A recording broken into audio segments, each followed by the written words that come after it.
sa aking unang teka moment, ang Philippine Coast Guard po ay mag-place ng kanilang units dyan sa may Northern Luzon kahit po hindi tatama o magla-landfall sa Pilipinas itong si Typhoon Vongfong or may local name na Ompong. Ito raw po ay sakaling magkaroon ng maritime incident. Sinabi ni Coast Guard spokesman Commander Armand Balilo na ina-advise po nila mga fishermen and of course sa mga owners of small sea craft in Northern Luzon to take precautions. Sinabi kasi ng Pag-asa na ito pong si Typhoon Vongfong or si Ompong ay papasok responsibility pero hindi po ito ay magla-landfall. Sinabi rin ng Japan Meteorological Agency na ito pong si Typhoon Vongfong or Typhoon Ompong ay mag-veer away from the Philippines. So, ganyan po kahanda ang Philippine Coast Guard kahit po hindi magla-landfall sa bansa ay mini-make sure nila at nagpe-prepare na sila ng maayos.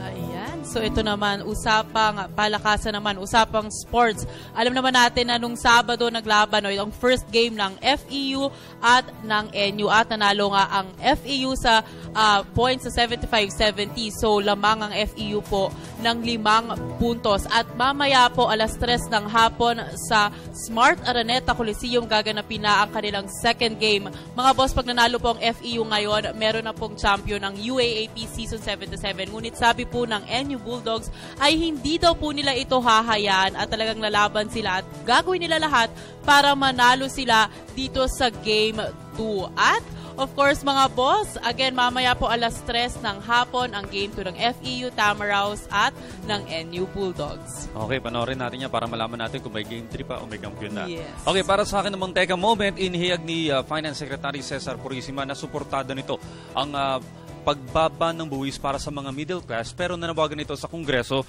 na kung maaari ay bigyan sila ang kanilang ahensya ng mas malawak na kapangyarihan upang mangolekta ng buwis ng mas epektibo.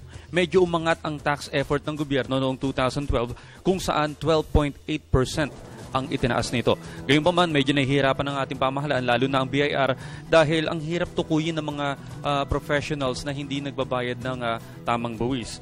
Maraming malalaking kumpanya rin, yung mga kumikita ng malaki, ngunit maliit ang nabubuwisan. So may mga kinakaharap tayo ng problema sa tax collection natin ngayon, pero gayunpaman, suportado ng Department of Finance ang pangongolekta ng mas mababang buwis para sa ating mga middle class. Alright, sunod naman, alam niyo ba ng world's largest aircraft ay lumapag kahapon sa bansa? Ito ang A380, isang commercial flight ng Emirates, ang EK334. Lumapag ito kahapon sa Manila, 9 p.m. at umalis naman ng 1 a.m. Sinasabi na ang nag-drive nito ay ang piloto na si Captain Franklin Desiderio, ang unang Pilipino na nag-drive nitong A380. Symbolic umano ang paglapag nitong A380 dito sa Pilipinas dahil ang paglipat ng Emirates mula Terminal 1 patungong Terminal 3. Sinasabi na one-time event pa lamang ito kasi wala pa namang updates ngayon kung lalapag pa muli A380. Siyempre sinalubong ito ni Pangulo Aquino dahil very symbolic nga itong paglapag ng A380. First appearance ng A380 dito way back 2007 pa para sa kanilang test flight. Pero yesterday,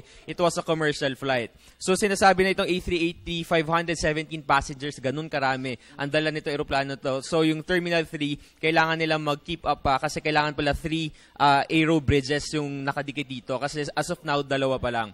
Okay, so yan, at least meron tayong good news pagdating sa ating turismo. Pero isa pang good news para sa turismo, pumasok po ang vegan sa top 14 para sa news. Top 14, congratulations! Yes, so tuloy-tuloy na pagboto natin ngayon para sa Final 7. Nasa December 7 natin malalaman. Yes. Okay, so good news yan para sa buong bansang Pilipinas.